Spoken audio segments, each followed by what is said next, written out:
Hey, roomies. Regarding President Trump's assault on DEI, the Air Force promises not to carry out Trump's order to erase the legacy of the Tuskegee Airmen from their training courses. As you may know, these airmen served faithfully and bravely in World War II and were later recognized for their service to their country. It's exhausting, but extreme hate and pettiness will be the norm for the next few years. So buckle up and hang in there. Roomies, what are your thoughts? Drop us a comment at the end of the video.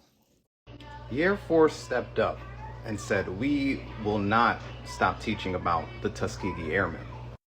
This will be the first indicator as to how difficult life will be for Pete Hegseth when he becomes Secretary of Defense, because he was big on the anti-woke stuff in the military. So the Tuskegee Airmen not being taught to our Air Force falls right underneath his philosophy.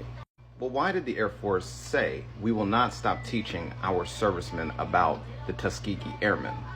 That is because by every statistic among people who have served in the Air Force, people who have flown in the Air Force, people who have flown in combat in the Air Force, nobody compares to the results that were achieved by the Tuskegee Airmen.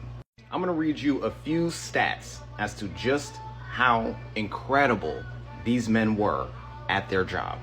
The Tuskegee Airmen flew almost 1,600 attack missions and almost 16,000 sorties. Now, what are sorties? Sorties are essentially fights that take place from a defensive position. These men were responsible for successfully defending our nation in the heat of battle 16,000 times. The Tuskegee Airmen were winners. They had the lowest loss record of any unit in World War II. In fact, statistics show that even compared to combat of today, the Tuskegee Airmen were so efficient and so successful that we may never see another unit produce at the level they produced, even with the advanced technology that we have today.